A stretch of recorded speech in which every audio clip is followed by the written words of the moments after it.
Hey, ladies and gentlemen. What's going on? Fellas, what's up? Big slate, massive slate on these Fridays. We keep getting them, right? I remember last year when, and really any other NBA year that I've done projections in minutes, you get like these 10-game slates on like a Wednesday and then maybe on a Friday. But even Fridays were like 7 or 8 games. So it was like a massive slate once to maybe twice a week. Now we're getting them like 4 to 5 times a week because there's just a lack of back-to-backs. They're trying to sandwich in 72 games per team in a very short window of time, starting 2 months later, a month and a half later than they normally do.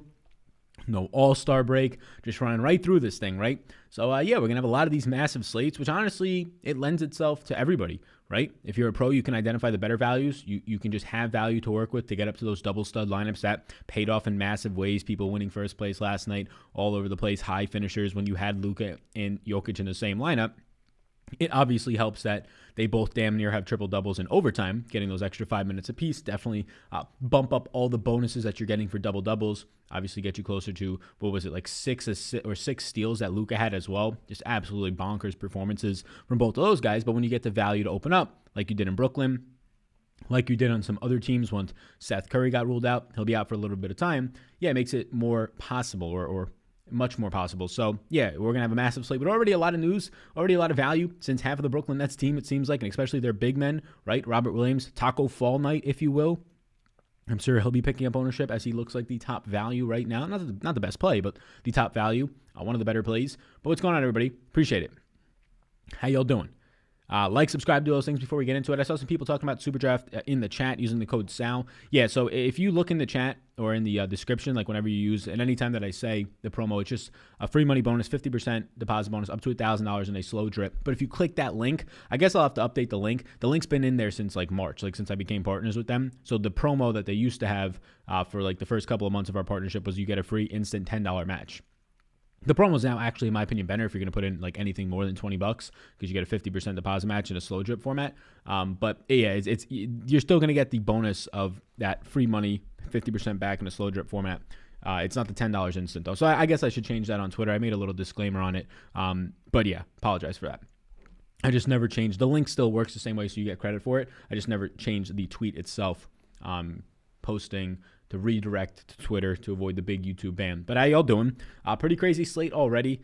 A wild slate, right? A Friday night slate. It's going to be a lot. We already had, they opened up the slate with a wildly underpriced Cole Anthony. They tried to get him up with Markelle Fultz, ACL, done for the year. Cole Anthony out of UNC, $5,000, nowhere near expensive enough. We already have 5 guys in the slate for me projecting out as a 6x value or better. Karis LeVert, as always, he's going to be chalky and popular and a fine play, but now that we actually have 9 other games, not 4 other games like last night, maybe a chance to get away from him, but he, in my opinion, is just still too cheap, right? Like, I don't know how you get away from, or at least don't strongly like Karis LeVert, who in 131 minutes this year without Dinwiddie, Kyrie Irving, Kevin Durant, has averaging 1.52. That's definitely coming down, right? But he's still not priced to a point where it has to come down. 35% usage rate, 1.52 fantasy points per minute, 56% assist percentage, and a 16% defensive rebounding rate, averaging close to 4 steals per 48. Just insane numbers right now. So what we're going to do here is answer your questions I have right now. I actually didn't run my exposures tonight yet. Bigger slate, so it's going to take a little bit more time to set up a lot of my rules. But I have all my projections, the value rankings right now. We'll update anything based on needs for exposures and stuff like that. But yeah, see a bunch of people in here right now. Evan says that he's not going to be able to do any lineups or anything until later on, driving to work. So he says, best of luck. Somebody win $100,000. Yeah, let's do it. Somebody do it. Somebody says late swap. Last night screwed me because of Sexton. Yeah, so Sexton gets ruled out, 4 minutes before? The news came that he was out 4 minutes before the lock. But then the lineup didn't come out until 2.5 minutes before lock. So we had news a minute later that Damian Dotson was starting. We got the official lineup. So I was trying to scatter to update the projections. And I've tried to do this in the past. It takes about 3.5 to 4 minutes to be able to actually update the projections for a player and their entire team's rates, because you have to keep in mind, it's not just that player. It's the entire team's rates, and potentially, usually if it's a big man for rebounding and blocks, it can change the other team's rates. But normally it's just their own team for the most part in a dramatic way. So I was getting down through, I got 75% of the Cleveland Cavs fully just updated before it came that lock time. So that sucked. But I got a global swap in for Sexton lineups because he looked like a great play, was able to get him out of SuperDraft lineups. But this is the thing, right? SuperDraft's the sponsor of these live streams. I appreciate SuperDraft a ton. Use my code SAL, like we were just saying, for a free money bonus up to $1,000. Slow drip format means that you get it as you play. basically eliminates the rake, and then even more than that when the contests don't fill. But the reason why Superdraft, I continue to say it's much less competition. Here's a perfect example why, and then we'll get into a bunch of your questions. Last night, Colin Sexton gets ruled out about, give or take, 3.5 to 4.5 minutes before the game started, right? And Colin Sexton is only like 3 to 5% owned. Maybe you're playing in certain like double up contests where he's still like 10% owned, but 3 to 5% owned in most tournaments. Last night, if you saw him wildly over on the one, you could let us know. But that's on DraftKings, right, where it's competitive. People are going there first. They're getting all their lineups out of DraftKings. On Superdraft, where people can't get to in time, people forget about because they're not prioritizing it as much, which you easily can, but just telling yourself to prioritize it more and play it as your number 2 site, like I do, paired with DraftKings. He was 20-something% owned in those contests last night. Colin Sexton was, so contests that only fill 90%. So there's only 90% of the people playing for 100% of the prize pool. And then 23%, I think I saw, of the contests were taking a zero, aka not winning, right? So now you take away 90% of the contest, take away another 23% of that, and you're basically in a contest where now you have what, 70% of the field size, 67% actually live to win, actually live to place in the top 30% that make money and win first place. And it's not like a 100,000 people contest, it's 2,000, 2,500 people in there. So yeah, just crazy. So that's just another great reason to be playing on Superdraft. For the NBA specifically, when that late news happens like every single night, there's always guys who are not playing who are owned. And it's not just that one player, right, Colin Sexton. It's other guys that get ruled out, or it's other guys that get ruled in later on, like a Kawhi Leonard, that nobody's going to end up owning when maybe they should, especially when he's unowned, right? So Colin Sexton's 23% owned. This guy here is 2% owned and not playing. This guy here is 1%, and there's so many dead lineups because people aren't checking them. That is another major advantage to Superdraft. Just way more dead lineups are going in there, and you're basically never paying rake whether the contest fills or not because of that.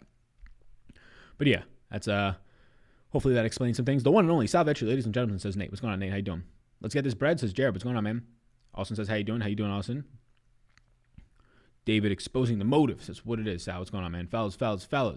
Yo.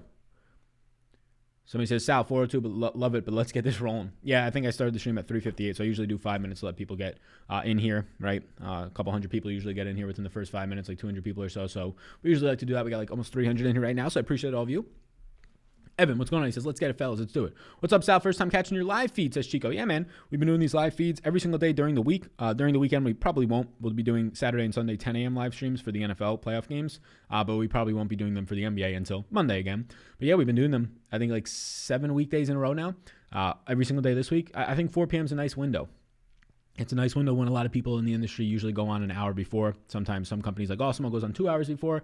And I know that those shows are popular, but there's also other sites doing it. So 4 p.m. works for me. Seems like it works for a lot of people. We usually have, on average, like 700 people in these live streams at a peak. So that seems fine to me. And the more that we do them as the season goes on, NFL ends, the more people will be joining in. We have our own nice little special hour here where we answer your questions. Somebody says, had no luck with the Superdraft promo code either. So hopefully that clears stuff up for you. When you use the promo code, you will be getting the money back in a slow drip format. So you'll see money crediting into your account as you play. Is basically what the bonus is. The tweet that, if you use the link in the description to get there and you don't just go to Superdraft, that link is going to take you to an outdated, which I just realized this when I saw people saying that. I didn't know this before that tweet was still up. It's going to take you to an outdated tweet that I put up like months ago. I don't even know if you go look back at it, probably back in like March or April for it. But the code SAL is the code that you'll get credited for anything. It's still the same promo code. It's just a different link. What's going on, guys? How you doing? Sal's audio was on point, just like the hair. I like that. Thank you. How do you feel about Scary Terry? So we're getting some questions. Scary Terry looks really good for the NFL. Levert Day, question mark? Yeah, I mean, Karis LeVert, once again, looks good. He's a top 5 play projection-wise for me. He's definitely a cash play tonight. There's a pretty obvious cash lineup build for like your first 4 to 5 guys into your lineup tonight. And then obviously news will change. So, I mean, it's too early to try and build any lineups. Like if you're crunching 150s right now, that's fine. There's nothing wrong with it. But for me, it's just way too early. Especially like if you're somebody who crunches 150s at like 9 or 10 in the morning. If you have to do it for like content or a show or something like that, it makes sense. But if you just do it for fun, that also makes sense. But if you're doing it just to kill time, it's just almost a waste of time at that point, because then you get the news on Boston, or just in general, you get news on guys like Aaron Gordon ruled out, and that's going to change everything for you, right? It's going to adjust different values on that team. Different guys in the price range now become more appealing, even if you're just getting 5% of Aaron Gordon. So it's way too early to crunch anyways. Normally I crunch for the shows, but on a 10-game slate with news, a ton of guys being questionable right now, we can pull up Fantasy Labs. Fantasy Labs, if you're not familiar, does a 3 p.m. Report based on the NBA's report. For what they're waiting on right now. We got De'Aaron Fox, Christian Wood, Evan Fournier with the team that's already down a bunch of guys, right? The main one being Markelle Fultz in that team. If Fournier's out, even more usage for the Terrence Rosses of the world, even more usage for Cole Anthony's, who are already about to get. I have them for 30-plus minutes apiece. I can pull up Orlando right now. I can see some questions coming in, so I'll be sure to get to those in a second. So there's Orlando's minutes right now. No Aaron Gordon today. So, yeah, I'm giving Cole Anthony 32 minutes. I'm giving him the starting job for over a fantasy point per minute. He's been really good off the bench. Other guys who are waiting on news, Jeff Teague. They're already down a lot of bodies in Boston. Joe Ingles, KCP, who missed last night. Josh Jackson and Derrick Rose are probable. And Steph Curry is also expected to play.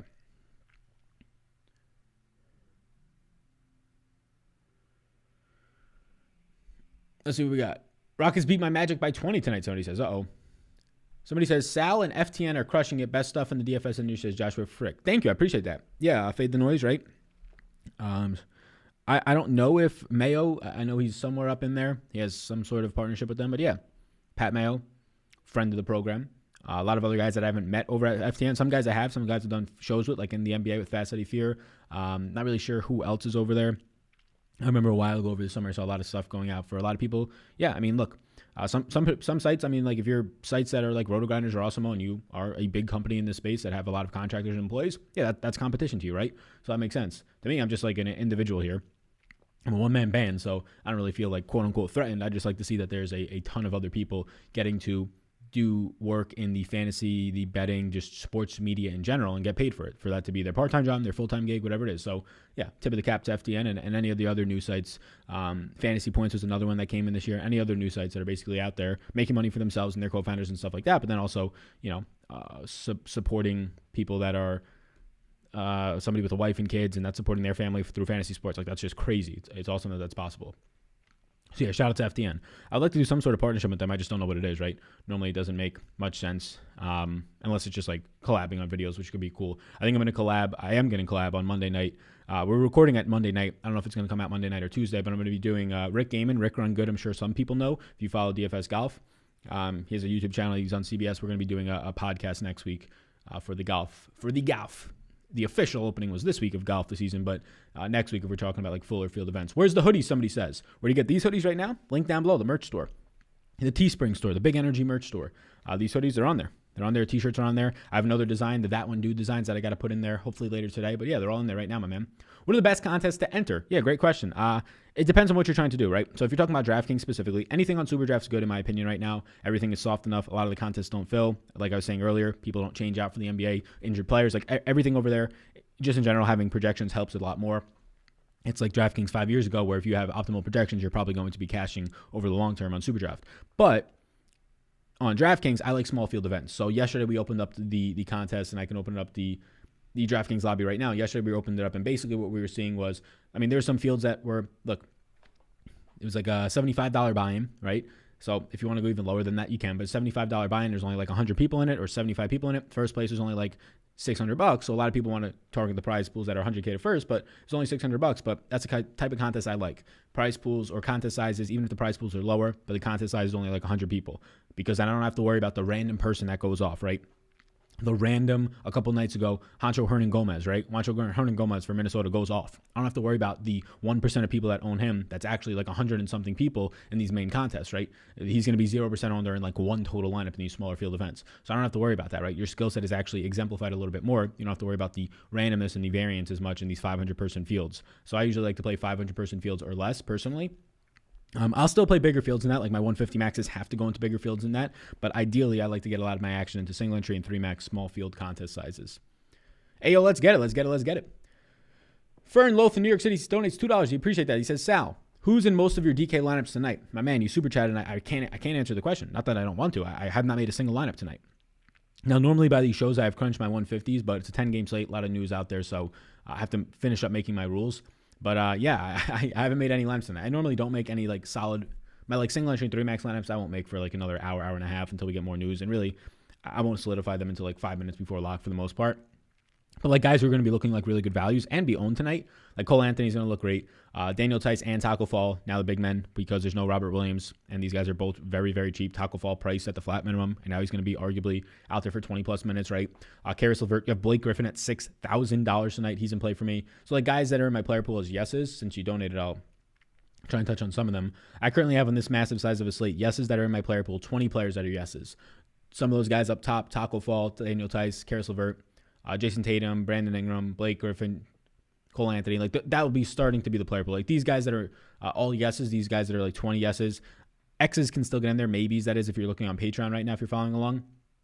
Somebody says, I signed up for Patreon. Dope Heaton. Welcome home. Welcome aboard, man. But like those guys will be in there. And then it's not only yeses that I use because let's say I only have $4,700 left, right? And there's no yeses in that range, but there's a maybe that looks decent, right? That's going to go in there. So it's not cut and dry, but that's basically where my interests lie based on their projections, their ceilings that I have, ownership potentially, and then my final stuff will be kind of sorted out based on my exposures. Superdraft is so damn iffy, somebody says. I win more in DraftKings than in Superdraft. I think that you're looking at a very small sample then. How long have you been playing Superdraft? If it's like 1 week and you've only played in like 4 contests, you really can't be judging that based off of that. And I also would challenge you to say how much have you actually won on DraftKings? Have you won $500 one time and then since then you've lost like $2,000? Just in general, because I can guarantee you that your long-term EV per dollars that you enter is going to be much, much, much higher on Superdraft, right? There's obviously bigger prize pools on DraftKings, so if you banked $1 million, but your EV, your expected value each time that you enter a contest, is much higher because, I mean, you're getting 100% of the contest filled with stiffer competition that's actually keeping up with the news on DraftKings, where the contests don't still fill on Superdraft, not all of them fill, not even close, some of them. You're getting people that don't change the lineups out. I'm tracking it like every single night. And you're getting people who don't have optimal projections for Superdraft like they do for DraftKings because every single content site primarily features DraftKings. And their 6th option at best is like Superdraft. There's no kind of strategy on Superdraft. This is the thing. It's just like 5 years ago. That's the beauty of it. First of all, there's strategy, creating projections using randomness, right? Factoring in ownership. So strategy just like DraftKings. But the other part of it is this is the beautiful thing like 5 years ago. You could have played cash lineups last 5 years ago, maybe 6, 7 years ago for the most part. But 5 years ago, you could play cash lineups in GPPs on DraftKings and print money, right? You could just not print, but have a very high chance of winning. That's exactly what's happening right now on Superdraft. You don't even have to factor in ownership all that much because people don't know the optimal plays over there because they don't know how to properly take into account the Superdraft format with their multiplier format.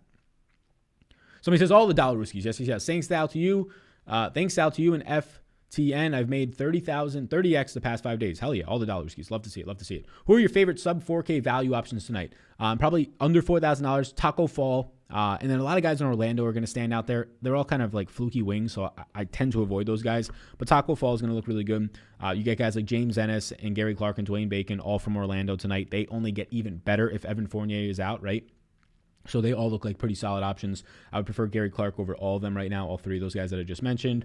Other than that, under 4K, TLC still looks decent. Don't really feel the need to have to get down there. Other Brooklyn guys like Jeff Green, Garrett Temple from Chicago, Taurean Prince from Brooklyn. Those are the types of guys, really like the only guys below 4K that I have any interest in.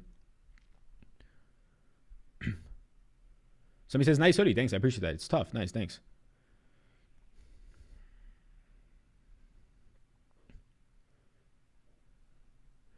Been watching you for years. Quit fantasy sports for a while, but I'm back. Glad to see you've grown. Thanks. Appreciate that, man. Welcome back. Who do you have ranked higher tonight, Giannis or Randall? Yeah, so neither of them are actually grading out all that great for me tonight. Obviously, Randall's price point about to approach $10,000. Giannis is still at a pretty similar price point. I believe I have Giannis projecting out as a better play. Let me just double check this. Yeah, I have Giannis as a better play tonight. Randall's price point, I mean, he's been fantastic. He's playing big minutes. Let me just triple check this, actually.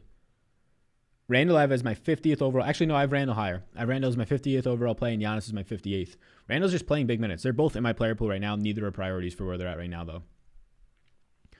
Oh, he meant Scary Terry as in Terry Rozier, not McLaurin. Not really interested in Terry Rozier. I would choose out of all those guards, LaMelo still. I still like LaMelo the most.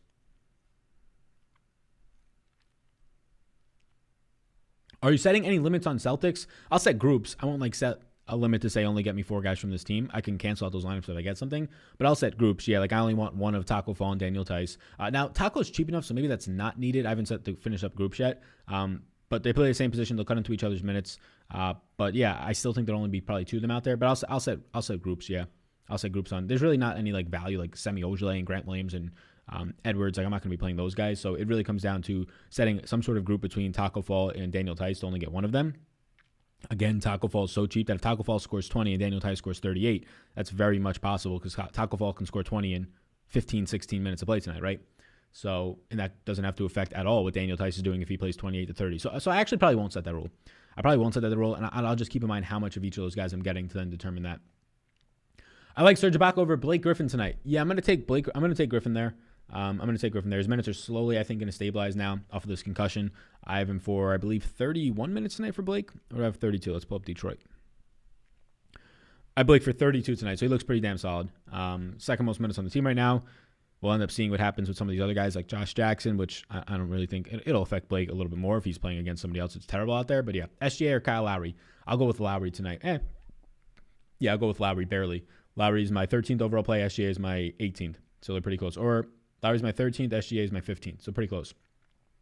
Thoughts on Chiozza again tonight? I actually gave Chiozza, so for his projection, he looks decent, but or for his price, he looks decent. 3K flat again. I only gave him 17 minutes. I don't think unless he joins the starting lineup, I don't think he's going to be a primary option unless another blowout or something along those lines. So, yeah, Chiozza, for his price, he's going to grade out as like a 5X, but he's going to grade out for like 17, 18 fantasy points. Sal, FTN wants to collaborate. Can you please reach out? Would love to hear with all those guys. So much great info. Yeah, but most of their stuff's behind like the paywall, right? So it doesn't become as enticing for me to collaborate when there's like, I mean, I'm sure they have like 4-figure people signed up watching some of these shows, but I usually like to put far majority of my content in front of a paywall when it comes to like videos, right? Like videos, streams, stuff like that.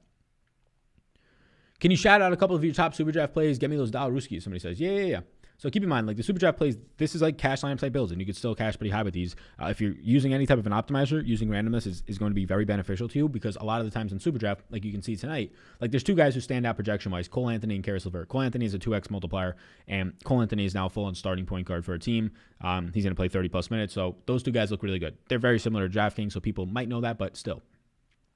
You have guys like Russell Westbrook with a 1.25x multiplier. SGA still 1.5x. I don't even know how Julius Randle's is still 1.3x. All those guys look good. But you want to use randomness because, like, outside of the first couple of guys who are going to be projected much higher than, like, that next tier guys by, like, 3-4 points, there's going to be a group of guys that I see right here, like, guys that are projected between 57 and 58 points. It's like 8 or 9 guys. So, I mean, that's the difference between, like, not even a rebound, right? That's literally the difference between a turnover, half a point.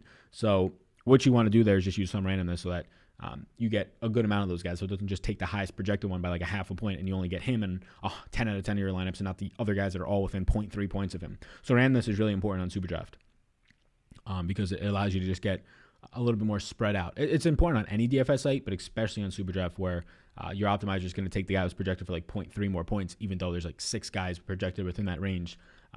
And that's important to know because other people's optimizers, if they're not using randomness correctly, is just going to take that guy. He's going to be way over-owned. And then the other guys who filter through, you're going to have a lot more unique lineups. Do you want to waste a spot on Taco with the strong pay-up options on the slate like Vooch and in the mid-tier like Jared Allen? As of right now, I like Taco a lot. So wasting a spot, I don't know if I'm going to put him in my single entry lineup, but I like him a lot. You have other value on the slate, but not flat minimum value that looks that good in my opinion. And this is not even Taco playing like a lot of minutes. Like that's the issue here. We don't really know what to think of Taco's minutes. I gave him 18 minutes, but they don't have bodies right now, right? They lost not just Tristan Thompson, but Robert Williams as well. That's like 40 plus minutes right now out of their big men that are gone. So I do think that Daniel Tice is going to come up here and play. I gave him 28 minutes right now, Daniel Tice. So yeah, I gave Daniel Tice 28, I gave Taco 18, and then I basically have them playing small for like 2 minutes, right? Whatever that might mean. A semi-Ojale at the 5, whatever that might mean. It could also just mean Taco gets those extra 2 minutes, but if I gave Taco any more minutes, I would just get too much. So wasting a spot on him at center, he just looks so good. He grades out, he's my highest value, I think, of the entire season, maybe, 7.61x. He looks really good right now. But that is also assuming that the projection of 18 minutes is true, and he's not going to play 12 minutes tonight. Daniel Tice would have to play like 36 to 34 plus minutes for Taco to not get those minutes. I don't see that happening for Daniel Tice. If Westbrook is out, how's Nato looking? Or NATO. How NATO. I honestly really haven't projected anything if Westbrook's out. I'm assuming Westbrook plays tonight. If he doesn't, I'll update it. But right now I only gave NATO 12 minutes. He'll obviously jump up to the probably the mid to upper 20s for me. Yeah. He'll look better, right? He's priced right now at $3,900. So, yeah, he'll start to look out as like a top 20 value or top 20 play in the slate. Harden 100 burger tonight, somebody says. Uh-oh. Your thoughts on Zion tonight? I like him. He's in my player pools, yes. Always is a decent option on SuperDraft because they never, since this guy's come into the league, done really much with his multiplier. But I like Zion tonight. The price point's coming up, but you're still not seeing that consistency like that you saw last year, and you're probably going to. So, yeah, I like Zion. Maybe I'm wrong. Getting a lot of Fall and Tice together. I think they're both in a great spot since they're only 2 big men on the team tonight. Yeah, it's not even that. Like, just they completely negatively correlate. Like, they're not going to play on the court at the same time, or at least I highly doubt that. I mean, this team has played Tristan Thompson and Daniel Tice together a lot, so maybe I'm wrong, but I assume they're not going to be playing on the court at the same time because Tristan Thompson has been playing at the 4 a lot when Tice has been the center. So if you're going to get just those two guys not playing on the court at the same time together, I mean, the max minutes, if they cut into each other's minutes, the best you're going to get is like 20 minutes out of Taco, 28 barring foul trouble out of Daniel Tice. The reason why I'm not going to set the rule probably is because Daniel Tice is just so cheap. They're both so cheap, but a $3,000 Daniel Tice scoring you 21 points tonight really doesn't impact the ceiling of, like, 21 points is not much, right? He's out there for 16 minutes, maybe 18 minutes if he even 20 minutes. If he's just getting you 21 points at $3,000, it's pretty damn good for you. And then that doesn't really impact what you're getting out of Daniel Tice. It just comes down to, like, do you really think Daniel Tice is going to go for 40? While that happens, there's a possibility. I don't think it has to affect it, so I'm not going to set the rule. Unless I'm getting an overwhelming amount, then I can set the rule. And DK tonight, Terrence Ross, healed or... Sal, what percentage of people on DK do you think don't make projections? Don't make their own or just don't have access? Because I think the far majority don't make their own. I would say 90+% don't make their own, but have good projections based on sites and stuff like that. I don't even know. I would say that for NBA, like 70+%, NFL nowhere near that. NBA is much harder of a sport to win at, as much as people say that it's easier because it's easier to project for. The people pay attention. When 3 minutes before a game, a chalky player in Colin Sexton, who's going to be one of the highest owned guys, is only 3 to 5% owned in contests, that's how you know people are paying attention. But to answer that question between Terrence Ross, and then I'll answer some of these super chats that are coming in. Appreciate the super chats. The answer is between Terrence Ross, somebody said, and let me find that question again. I think it jumped away. Thanks for the hard work, Sal. Keep it up, Big Sal. Says Micah, donates $10 to the stream. I appreciate you, Micah. Thank you. Micah Bell. Shout out to you. If you have any questions, let me know.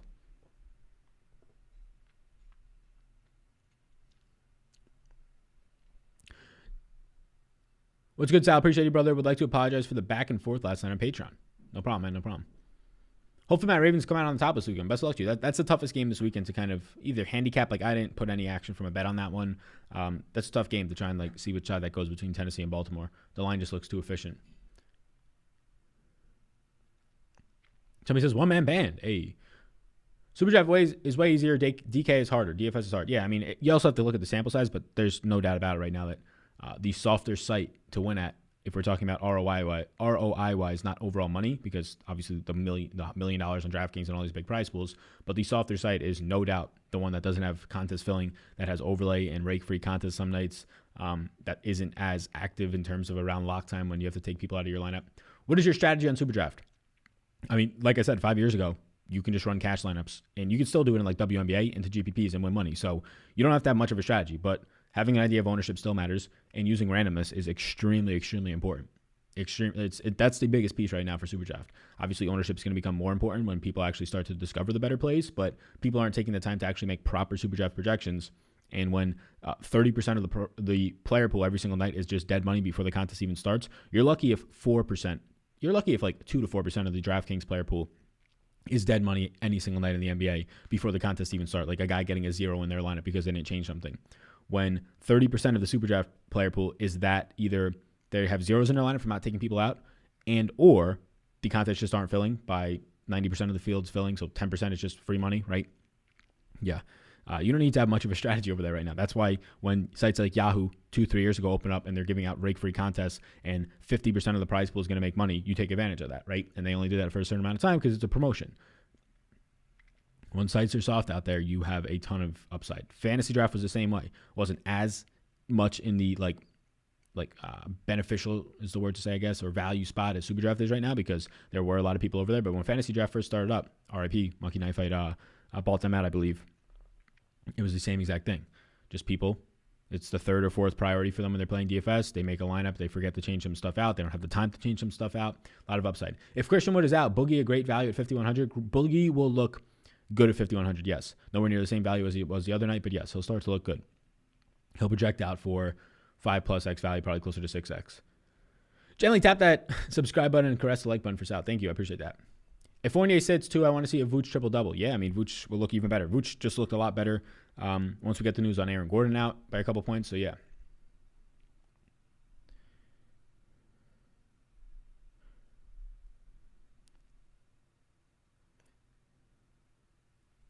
I'm high in Van Vliet tonight. Yeah, I think all those Toronto guys look really good. All three of them, in my opinion. I think that Pascal, Lowry, and Van Vliet, they all look pretty good. Let me see which ones actually. They're all pretty marginal. Like they almost look all identical to me right now. The one I like the most, it's Lowry, Siakam, and Van Vliet in that order, but they're all projected for between 41 and 42.5 points. It just comes down to the price point if you really need to worry about price point that efficiently when they're all pretty close in price too. They all look good. Like I would say my favorite one is Siakam right now. I think he has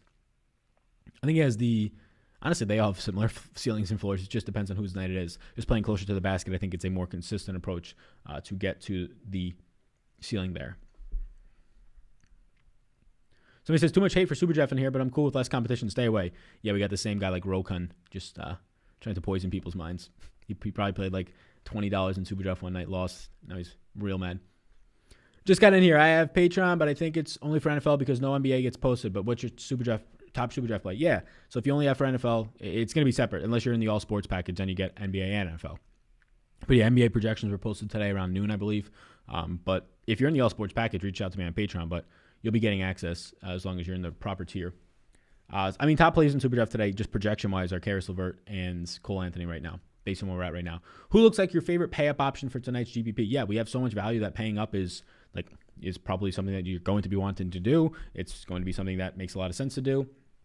I think my favorite pay-up option, it might honestly be $9,200 Jason Tatum. It's just going to get even better for him as the day goes on. But a lot of these guys are pretty marginally similar, in my opinion. I like LeBron.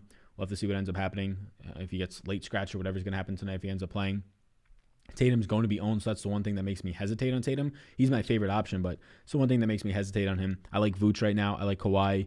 Yeah, I continue to like Russell Westbrook probably more than most people. We just saw Bradley Beal have the huge game, so even more people are probably going to not go on to Bradley Beal, but shy away and go to some of those other guys up there. As Russell Westbrook, I assume, will be coming in with lower ownership. We'll see as long as he plays.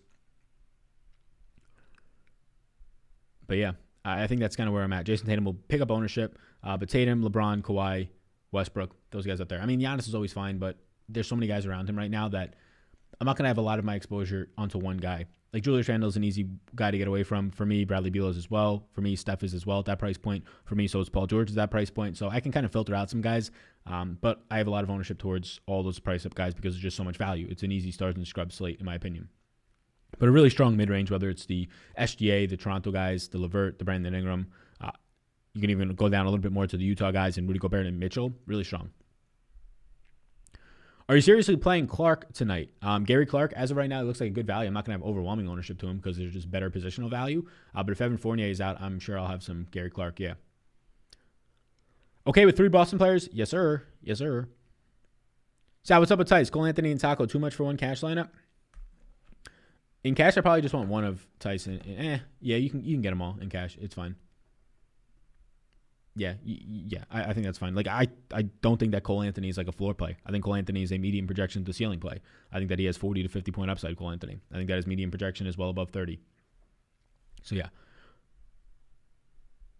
Super chat from Aiden. He says, which 2 studs are you locking in for single entry? So I haven't built a single entry lineup tonight. Yeah.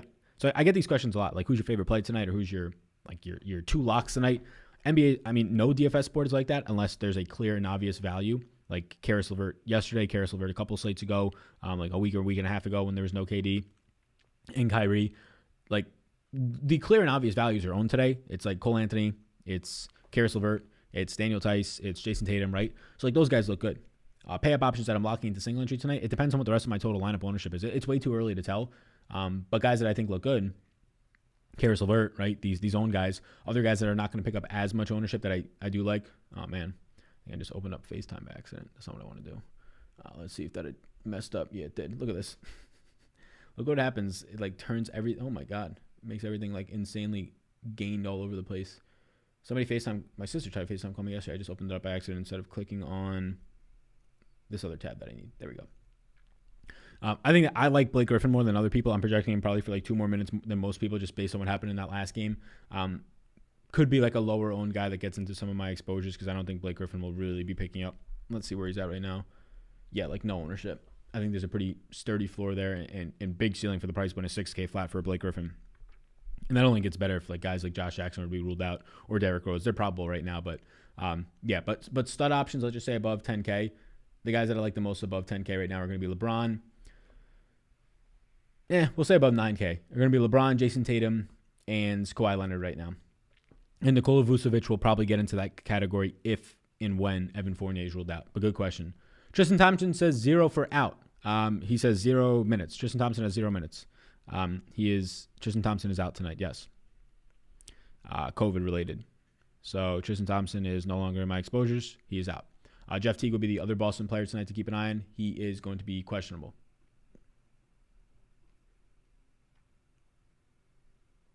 Somebody says, is the volume up or is it just me? I think it's just you. Right now I'm just making sure that everything is good on my end. It seems like we're lagging a little bit. Not really sure why, but let me just do this. That should be better. For some reason, my phone wasn't on cellular data. It was on the Wi-Fi, so let's see if that actually helps. We're still behind. I don't understand what's happening here. We've been live for 40 minutes. Hopefully, y'all having a good day. We're behind right now, at least on my end. I don't know if it's just lagging or if we're just on a delay. Let me know if everything looks good for you. Somebody says F off Steve from last night. It seems like everything's catching up, but we're still like, I don't know, 3-4 seconds behind. I'm just going to exit out some browsers. I need to get this sorted out. I don't know if anybody in there is good with technology. I have 2 screens and a laptop. I work off of a MacBook, like the highest end MacBook right now, just power-wise, storage, processing.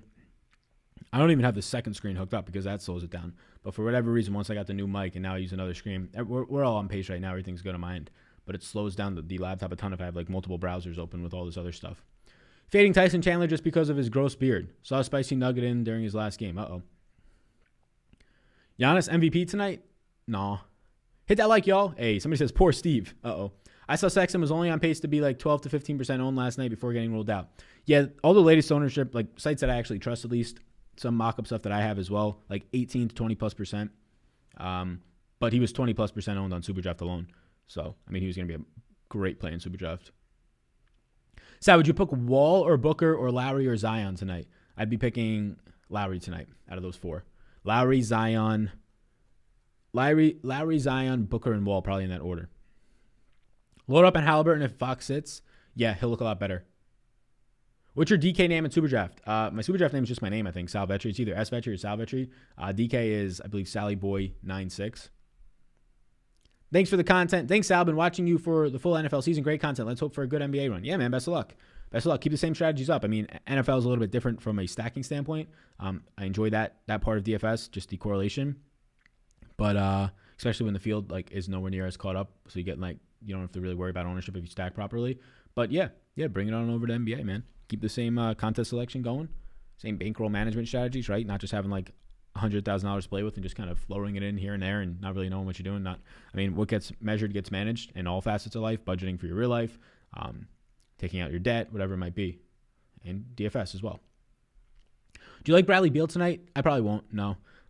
Actually, he's in my player pool right now. Yeah. But out of all these guys in the upper range, I like Bradley Beal more than like Curry tonight. He's basically a similar type of play for me tonight as like a Harden, and that's about it. Other than that, I like all the other pay-up options that are like at 9K and above. Do you think Tatum could play some at the 5?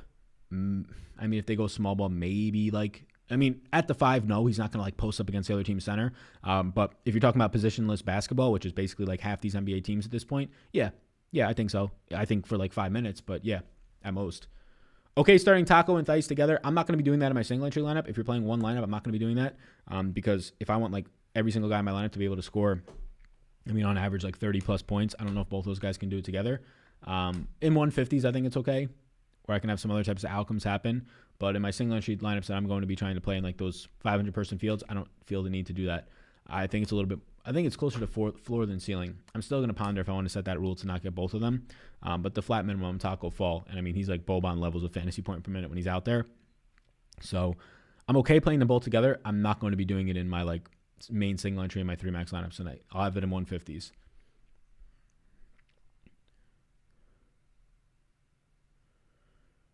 What games are you recommending in Superdraft? What games do you see having overlay the most? So the main contest sometimes doesn't fill. But then outside of that, any other secondary contests. And if you're ever playing, so normally on like the weekends when the NFL is going on, it's even better. When there's a couple of sports, whether it's MMA locking, PGA now is back, but that's more so on Thursdays. But when there's multiple sports going on at once, like when it was MLB season with the NBA, MMA, golf, like any of those days where there's multiple sports locking at once, NHL, like the 3rd or 4th slate on Superdraft some of the contests would fill at like 40%, like literally 40% with guaranteed prize pools, 50%. Probably not that extreme right now, but like on the weekends, tonight, any NBA contest you can go in there. Most of them aren't going to fill. And if they do, barely with guys that aren't going to be checking their lineups. But especially on the weekends like tomorrow, with MMA going off, coming back, and the NFL, yeah, you're going to be seeing a lot of overlay as people around lock times aren't going to be paying attention to other sports. Zion, Tatum, or Giannis on Super Draft tonight? Let me pull up Super Draft stuff. Out of those three, Zion, Tatum, or Giannis. What is Tatum's multiplier? Let me pull it up. So Giannis, Zion, and Tatum. So Zion I have above Giannis right now, and Tatum I have above. So yeah, Tatum's going to be my top play. Tatum a 1.2x multiplier. But honestly, like Tatum I have for 2 more points than Zion and 3 more than Giannis. So pure projection-wise, Tatum. I know you say you don't play FanDuel, but Blake Griffin is only 5,500, and that price looks too appealing. I mean, he's 6K on DraftKings, and that price looks really appealing. Like, I literally don't play FanDuel. I haven't played FanDuel in, I think, now over a year and a half probably, maybe even more than that. So, yeah, it's tough for me to even try and, like, tell you the comparison in terms of, like, what the value is for him because I don't have that up on my end on FanDuel. But, yeah, he looks good to me on DraftKings. I can tell you that much. And $5,500 is definitely cheap. Definitely going to need these hoodies. You look like Tatum tonight. I like that. Yeah, get one. I got more stuff coming on the way. I just got a notification today that some more merch that I got for myself. Some t-shirts. Dalruski's t-shirt. They're going to be shipping to the house right now. Dalruski, somebody says, hey, Bucks are going to be intriguing and potentially in winning lineups if this game stays competitive. Yeah, I agree. I mean, I'm projecting it to stay competitive. You can get ceiling performances any night out of Giannis, right? I think that Drew Holiday looks the most appealing on that team right now for me, in my opinion. Like, out of, like, the ceiling type players, like Brook Lopez looks decent. He's in play. But I think Drew Holiday probably looks the most appealing to me right now on that team. Beal doing some historic stuff right now. He really is. Top stud to pay up for in DK tonight. I think if we're looking at 9K and above, I think it's Tatum. He's going to be owned, but I still think it's fine right now. Otherwise, I don't have a specific stud. I won't even know my single entry lineup for another 2 hours. But I'm liking, out of pay up options right now, I'm liking Westbrook, I'm liking LeBron, and I'm liking Kawhi. Outside of Tatum. Is LaMelo on Superdraft a lock at 1.75x? LaMelo on Superdraft tonight? No. Like, he's not going to project out for anything insane. He's in play. He's like a top 20 play, borderline top 15, but he's not a lock. Definitely not a lock. I don't know why some of this stuff slows down. Like, I don't really know why it starts to lag on my other end right here, but oh well. So what kind of ownership do you think? Everything just bounced away, sorry. Rate my lineup. Van Vliet, Ross, A+. Some people are just putting their lineups in. Ingles out. Somebody said Wood out. So are you assuming that Wood's out and Ingles is out, or did that news just break since we've been live? I would use a high-usage power strip with surge protection, help your electrical issue. Could be too low of an amperature, just trying to help. I'm not positive. Yeah, man, I appreciate that. I think I have that, though. I bought, I don't know, it's like a $50 power strip I got at Best Buy. So I think that's probably okay. I mean, unless there's like another higher level than that. But yeah, I mean, I have a lot of stuff going off of right now, but I have it in different outlets, even different power strips. I've got 5 lights on me right now, 2 screens up, a webcam, and a microphone, all coming out of the same stuff. And then most of the stuff is powered into a dock that is red hot right now. Taco or Tice tonight? I'll prefer Taco if only choosing one. Why did you stop playing FanDuel? I love FanDuel. Give me some insight. I really never even started playing FanDuel. I think my last contest I played on FanDuel was a year and a half ago.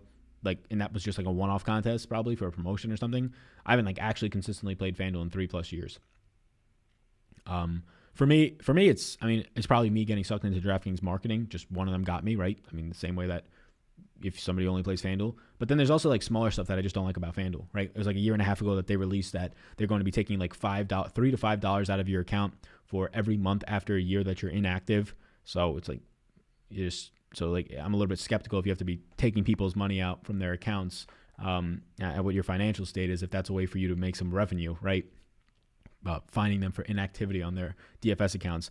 Then there's been other stuff, right? Their refund policy is dog shit. In NFL slate, where they weren't having their stats come in earlier this season, where people need to be able to late swap and do all that type of stuff to make a lot of money. People couldn't see where their players were scoring or anything like that. There was no stats coming in live, and their way to reward people who were playing hundreds of thousands of dollars a year, millions of dollars a year on their site, these professionals, and even just a casual player, was to tell them that they can have a site credit up to $100 back for their entries. just brutal, right? I mean, they had no ability to know what their lineups are scoring to be able to tell if they needed to late swap or not because there's no live stats coming in. And instead of refunding like DraftKings has done, like other sites have done, they said, we'll give you up to $100 in credit. Just a little bit weary on the financial state of the company. Not even the financial state, but how much they still care about DFS compared to sports betting. Sal, would you prefer Al Horford or Montrezl Harrell as a last man in? Al Horford for me there, my man. Westbrook's not listed on the IR, the injury report, I hope that means. Not the long-term IR. Yeah, I don't think he is either. Yep.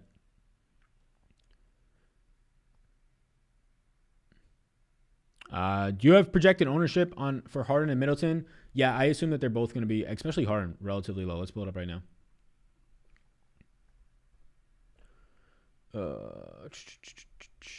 Let's see what we got here. Here we go. All right. Harden's definitely going to be low into this price point. He's been low for a while now. People like to play John Wall a little bit more. Now it's a main slate. Harden, I think, is going to be like around 6% owned right now. If that, 5%. Middleton will be in a similar price range too. Those guys are going to be single digit on low owned. So how do you feel about Brook Lopez tonight? I'm not going to chase that big game he had the other night.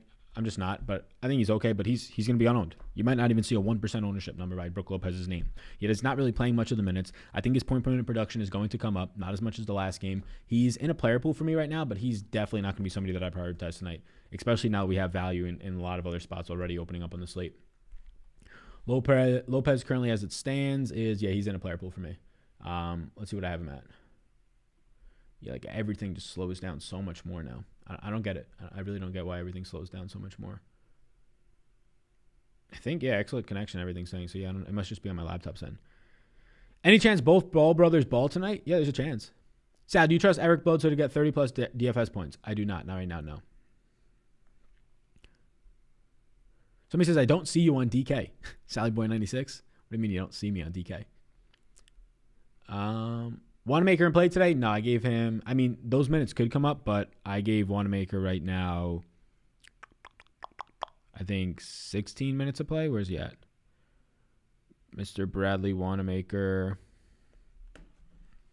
I think I gave him 16 minutes of play. 18 minutes maybe. I'm trying to pull up Golden State. 16 minutes of play. Not in play for me, no. Definitely not on this side slate either. Thoughts on Marcus Smart tonight? Just got here. Definitely not one of the guys I prioritize in Boston, but there's leverage there, right? Because of how much a lot of the other guys in his team will be owned. If Jeff Teague is out, maybe you get an extra minute or two and that gets him there, but I think Marcus Smart's appropriately priced. Do you like Cousins if Wood is out? Yes. If Wood is out again, Harden is dropping 70. Maybe. Projection will look nicer, but he won't project out for more than like 58. Wanamaker at point guard if Steph misses, or will Golden State elect to start Dre at point guard? I don't know. I would say Wanamaker. I would say that they would start Wanamaker, but luckily we will have that news before the game starts off 99% of the time. Thoughts on Terrence Ross tonight? Looks a lot better if Evan Fournier is out, I can tell you that much. I think he's appropriately priced for where he currently stands if you get Evan for 30.6 fantasy points, which at $6,100 really doesn't do much for us. Yes, the stereotypical huge ceiling if he hits his 7 threes, but I like him a lot more if Evan Fournier is out. I think you could rely a little bit more on like 32 minutes, a little bit more on usage, especially assist percentage, which rarely happens. Tackle fall in a single entry seems decent. Want to give you another shout out from the Cobb Father Joe. If we organize a tournament around your area, would you come play? In bags? Cornhole? Yeah, I'll play. Yeah. Gioza question mark? Not right now for me unless you see him in the starting lineup. So that's the only way. Thoughts on the guys creeping up to the 10K price tags that have been balling out lately, like Beal and Randall? I probably won't be there. It's kind of similar to like where Damian Lillard was last year for like a week or like 6 fantasy games straight where he just kept dropping 60 to 70 points. 80 points was one of the games. And his price point was going up to 11K. All these price tags, right? It's hot streaks that you have to know when to jump off of. And now they're almost priced for their hot streaks, right? I do think there's something to this stuff, though, right? I mean, Russell Westbrook was out for some of those games or one of those games for Bradley Beal. But Randall's playing bigger minutes. He's a better player now. So there's something to be taking note of that, right? Like he could be a probably not 10K plus player, but right around that like 9,000, like that Andre Drummond price range of like 9,000, 9,500 some nights. But I'm probably going to be staying. They're in my player pool, not Randall, but Bradley Beal, but won't get a lot of exposure because where I'm projecting them is not what they've been doing the last 3 or 4 games. It's what I expect going forward, but also the historical data we have, the on-offs when Russell Westbrook is not averaging 1.2 fantasy points per minute next to Beal, but he's going to start to average 1.35, 1.4 again, stuff like that. Is Daniel Tice a lock tonight? Daniel Tice is my number 3 overall play. He looks pretty damn good. If you're playing cash, yeah, I would have him in there. Pritchard for MVP. Yeah, that game-winning, not buzzer beater, right? But just game-winning shot. I saw that. Might have been a buzzer beater. Sal, how was your day going? Appreciate that, Austin. Asking about the day. The day's going good. Almost 5 p.m. right now. Friday, not bad. Hanging out, relaxing, maxing, all cool. Do you like Joe Harris's 1.7x multiplier in SuperDraft? Yeah, Joe Harris, I got 29 minutes for him tonight. Was kind of surprised to see him off the bench play 30 last night. I guess surprised is not the right word. Shocked would be. Surprised is the right word. Joe Harris at 1.7x, no. I don't like it. I'm not going to get there. He catches fire sometimes. He picks up rebounds when they need him to, especially when there's no Durant. That'll help a little bit, but they still have a lot of their power forwards basically healthy and obviously both their centers. So Joe Harris is not the guy that I'm looking to get to tonight. Any love for Rui? I think Rui actually made a player pool for me, yeah. Let me pull up Washington's minutes. I like Rui a lot more than most people. His usage is just going to be absolutely shot on this team anybody on this team's usage is going to be shot. I gave Rui 31 minutes. The matchup against Boston continues to get better as more guys miss. We'll see what happens with Jeff Teague there. But Rui's in a player pool. Rui is outside of Beal and Westbrook. Rui is the only other Wizard that's in a player pool for me. I gave him 24.48 points. Projects out for 5.1x value. So, he's like a 150 max guy though, right? Like he's never going to, unless I have $5,100 left and nobody else to fill a lineup spot. That's the only way he gets into my single entry and 3 max stuff, but he's like a 150 max guy. But yeah, I have interest. SGA or Levert on SuperDraft or both. Levert, if you're only choosing one, Levert right now on SuperDraft is going to be coming in as my top play. SGA is my 6th overall play. So in some lineups, both. But SGA would be my one answer there. Who's your top 3 SuperDraft? So just pure projection-wise, I don't know what my ownership will be once I factor in randomness, but pure projection-wise, my top 3 are Westbrook, Cole Anthony, and Caris LeVert. I don't know how Westbrook has 25% bonus points right now. That's really appealing. Thoughts on Kawhi tonight? I like him. Kawhi is continuously low-owned because PG has had a hot start to the season. Over and over again, you just see Kawhi Leonard continue to go, in my opinion, low-owned. He's not going to be dirt cheap ownership tonight, but I think he's going to be lower-owned than he should. And very quietly, he's putting up a fantastic year when he actually plays, which he just played in his first back-to-back in, 3.5, I think, almost 4 years. So it's April of 2017, I think they said, somewhere around there. Chris Bouchard tonight. Is Marketing still out? I believe so. I don't think Chicago does play tonight. Yeah, I believe so. I believe Marketing and those guys are still out. Thanks for the time and knowledge. No problem, man. South, De'Aaron Fox misses tonight. Will Harrison Barnes run into some more usage? We can pull it up right now. I'll pull it up on Wowie. I would assume yes, but Harrison Barnes is also not somebody who picks up a lot of usage to begin with. The guys that directly replace, whether it's Halliburton, whoever they dust off the bench for point guard starting usage, those will be the guys that mainly get the bumps there. But let's pull up the Sacramento Kings. Any forwards that looks good for Chicago tonight? No, not really. I think they're all either appropriately priced or overpriced. Like I'm not chasing Denzel Valentine's 24 minutes in a good game, right? I'm not chasing any of that type of stuff. I don't really have interest in Otto Porter at his current price point, so I could probably stay away from that type of stuff. The values at center just aren't as much of values anymore. Wendell Carter will always be somebody that I have in a player pool and I like because 5 more fouls that last game. Whenever he actually doesn't get in foul trouble, he's going to play 32 minutes and he's going to score 35 to 45 fantasy points. But he's also going to get into foul trouble, it seems, as of right now, in like 50+% of his games. So that's the issue. So let's see Sacramento right now. Let's take the De'Aaron Fox off for Sacramento and see what happens. Sacramento's still trying to work out their big men situation, whether it's putting Bagley out to shoot more threes, they're saying now. So he wants to be a traditional 5, so it doesn't seem like the way for that. If Fox is out tonight, would you rather go Halliburton or Joseph at $3,900? I would rather go Halliburton, but the price point's pretty big. Joseph will, if he starts at point guard, will look a little bit better, but Corey Joseph's, the usage has been decent. I guess we'll have to see. I prefer Halliburton. That's what I'll say. Halliburton's averaging 1.1 fantasy points per minute without Fox in the court, and Joseph, who I think is overproducing, is averaging 0.9 fantasy points per minute, which is not bad. Harrison Barnes averages 0.72 fantasy points per minute, 19% usage with no De'Aaron Fox. So, Barnes, he already plays 35 minutes a night. He's kind of stuck into this role of not really a high usage guy. You're going to be seeing Barnes' usage not really move. He goes from 18.7 to 19%. He goes from a .92 player, he actually gets worse. It's an insanely small sample. It's like a game or two of usage, so we can't really look into it. But there's an argument to say that De'Aaron Fox drives set up better Harrison Barnes shots, who Harrison Barnes is shooting 59% true shooting percentage this year. A 54.5% effective field goal rate is right now only behind guys that are close to the basket like Rashawn Holmes, and then Halliburton is ahead of him as well on that team. Thank you, Sal. No problem, man. Heading out, Sal. Enjoy your night. You as well. DiVincenzo or Cole? Cole Anthony. Steph Curry out, somebody says. What is your projected ownership on Giannis tonight? Giannis is also going. A lot of these studs are going to be coming in pretty damn low owned. Giannis, I think, is going to be single digits. Probably, I would say like 6% on Giannis. Same thing for Harden. Steph Curry is out, somebody just said. Okay, so let me pull up the recent news. So any things that happen with injury news, which is going to be a lot, I'll be updating it during this show. So we have questionable KCP still. Anthony Davis still questionable. LeBron now questionable with an ankle. Somebody just told me Steph Curry is out. The last I saw, Steph Curry was expected to play as of an hour ago. I'm looking at Fantasy Labs though, so if they're not yet up to date on this stuff, I'll update anything. But somebody said Steph Curry out. Don't see it yet. LeBron AD questionable again. Yep, we'll see what happens there, right? I love that though. I love when they get questionable. A lot of the times I'm in bed before it happens, but I usually try to stay up until we get those official lineups. And they're usually not last minute. Usually get those lineups by like 9 for the Lakers if they're playing the late game. Who playing instead of Steph Curry? I haven't seen that news yet, but I'm sure if multiple people see it, then it's true. But I'll end up projecting the minutes out again. We can pull up what they're looking like right now. Obviously, Steph being out. I mean, it's going to open a lot of usage and upside for Eric Paschall, even if he's not going to obviously start at point guard. He's arguably their second best offensive player in that team right now, Eric Paschall and the Golden State Warriors. So they're going to get the ball into his hands more. But you're going to see point guard usage for Brad Wanamaker. Michael Mulder will probably get up to the 16-minute range instead of 8. Brad Wanamaker will probably get up to the 30-plus minute range. You'll see more usage for Damian Lee. You'll see a lot more usage for Eric Paschall. Andrew Wiggins might see some ball handling and assist percentage opportunities. Stuff like that I'll update, though. What do you think about Ibaka as a value? I don't think he's much value. I think he's decent. He's been downgraded to questionable, somebody just said about Steph. All right, so no official news on him out or anything like that. Sounds good. Tony Snell is now questionable for Saturday. Sounds good.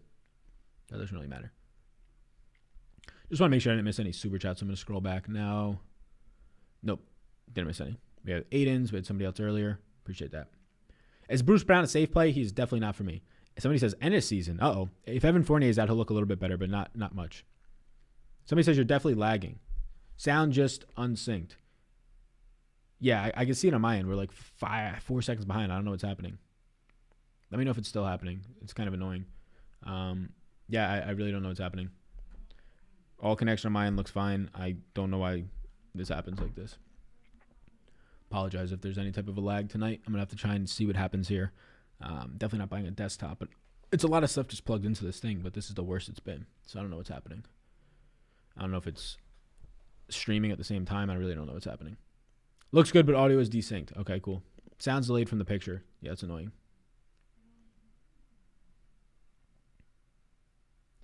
It's funny. I could like see myself like 3 seconds in the past. It's weird. Hey, Sal, when's NBA coming back? We'll be slaying it. I mean, I won't be doing anything with NBA. Maybe I'll be playing it off of projections, but I won't be doing like any content for that. Bruce Brown sucks. No, somebody says. Bruce Brown was fantastic last year. But yeah, small sample for his stuff this year. What's your chances of LeVert playing like he did yesterday? I mean, pretty high. He's going to see all the usage in the world, like 30+%.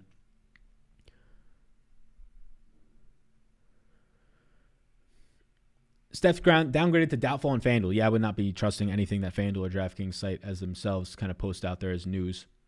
Definitely not the thing that you want to be looking for your news, because that's like some intern just updating the injury stuff, or they're using like an improper API that's not that great. Because a lot of the APIs, like when we were playing the XFL was a wild time for stats because it was all wrong.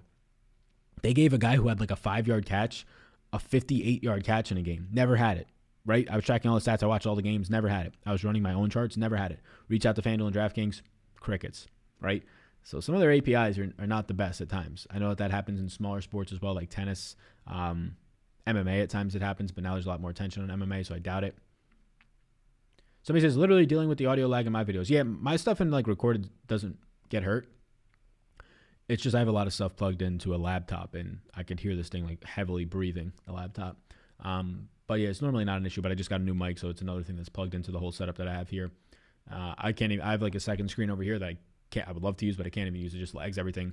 It's too powerful. I guess the processing on the laptop, which I know if you restart your laptop, or computer, it resets all your processing, which will help. So I'll probably start doing that before these streams. But could probably get a desktop that will solve everything.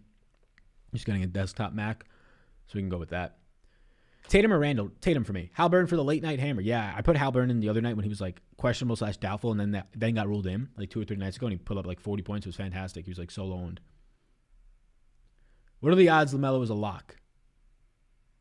A lot. Like, what is the odds he's in a winning lineup is what you're asking me? Low. I mean, on a slate with so many players, low single digits.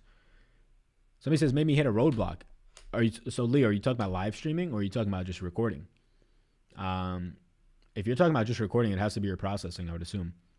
In OBS, for whatever reason, it's really OBS related. Anything internet related, whether it's Ecamm Live, whether it's whatever that one is with the bird, I don't even remember what it is. But if you're just recording through that, my issue is like trying to set up scenes in those platforms isn't as great.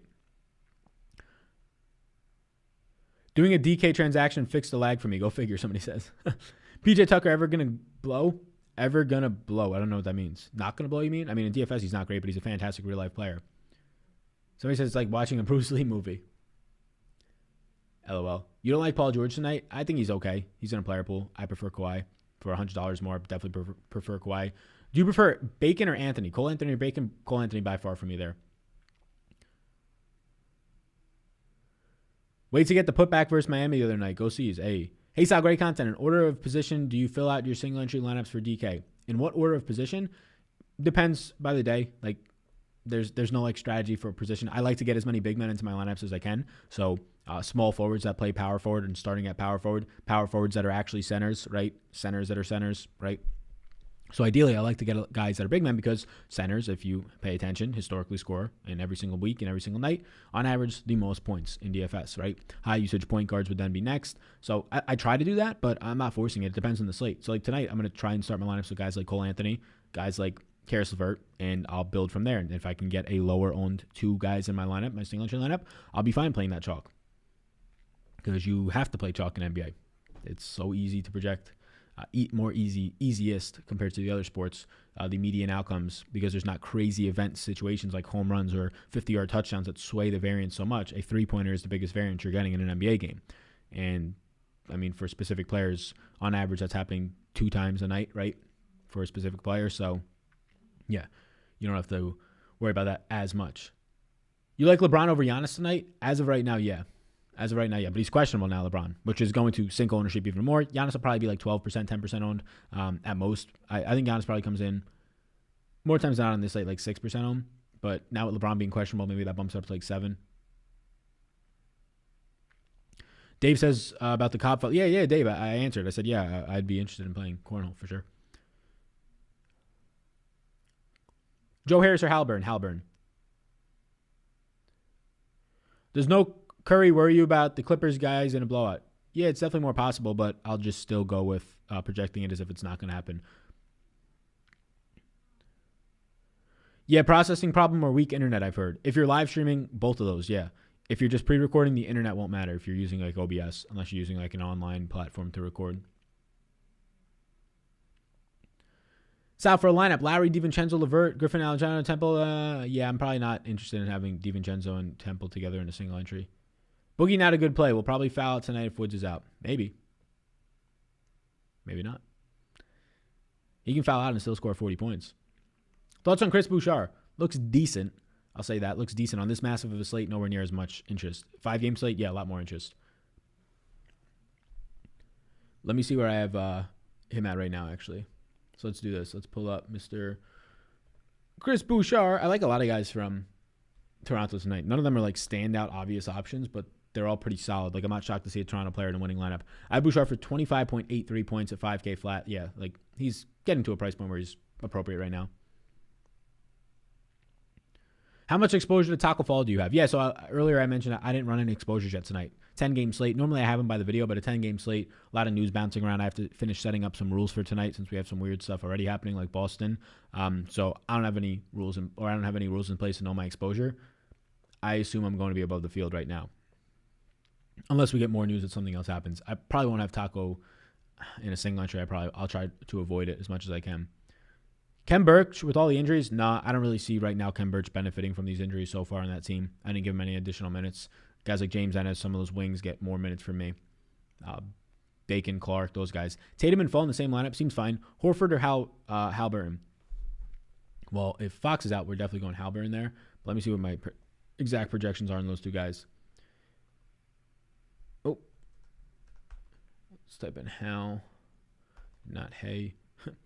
Halliburton I have as my... So I'm going to go Horford there, between Horford and Hal. I'll go Horford by a decent amount as well. Lost some steam after having to scrap 2 videos in a row because the lag was so distracting for viewers. Just been recording, never live stream. May have to switch off this new Dell to a Mac. Yeah, it's not even like the stuff you use. Like, there's downsides to having a Mac for other stuff that I do. But it's your processing without a doubt. And internet connection is it's a major one. Like I'm at, like if there's 4 tiers, I think, of internet for what I use, I'm on like the 3rd tier. The 4th tier, I guess maybe I could use, but my everything on my end is internet connection. Like it shows you if you have excellent connection or not when you're live streaming. So everything for me is still excellent. My issue is probably processing, and it makes sense when it's a laptop that has like 5 things plugged into it: a mic, a screen, the laptop itself, an OBS live streaming processor, a webcam, has 2 lights plugged into it now, a cloud lifter, an audio interface. So yeah, AD home game. I hope AD smashes. Yeah. Maybe I'll throw him into my single entry. I just love Anthony Davis so much. Hey, Sal, normally watch your NFL content. What am I looking at on the screen here? Your top plays? No top plays on the screen. This is just the start of this is like a baseline for my projections. It's like part 1 of my 5-step process. It's losing 100 pounds. No, these are minutes projections, basically. There's some other stuff on the screen, but it's basically minutes projections right now is what you're seeing for the NBA. This is the NBA. So minutes projections are a big piece of that. If you could find the point per minute production, if you could project point per minute production, which is a lot of stuff factored in, offensive rebounding rates, block percentages, usage, normal rebounding rates, assist percentages, all that type of stuff versus a defense as well. Minutes projections, put all that stuff together, Vegas odds, pace, all that stuff together, and you can start to get a projection. But the minutes projections just are telling of like, it's a talking point, right? For when people have something, a player of interest, like somebody said earlier, something about Bruce Brown, give him 22 minutes at $4,000 now. It does not look nearly as good as it once did. All right, gang, I think I'm going to bounce. Been live for a little over an hour. I appreciate that. Peace out. Appreciate you all a ton. See you all in the next one. We will not be doing NBA content on the weekend. We'll have projections for the NBA for Saturday and Sunday. More than likely. They're not guaranteed, but more than likely. We'll see, though. Smaller slate sizes as well. But we will probably not have content. Definitely not pre-recorded videos. We'll be doing a Saturday and Sunday morning Patreon Closing Thoughts podcast, a mini one for each of the 3-game slates, starting tomorrow morning for Saturday. Sundays will be the 3-game slate, and we'll be doing 10 a.m. East Coast time. So tomorrow, 10 a.m., and Sunday at 10 a.m., we'll be doing an hour live stream for each of the 3-game slates. So best of luck, everybody, tonight. Massive 10-game slate. A lot of stuff is probably going to change by the time I hit end on this video. But yeah, appreciate you tuning in. Going to try and figure out what the issue is with just some of this lag that we have right now. So appreciate that, everybody. Best of luck, and I'll see you all in the next one.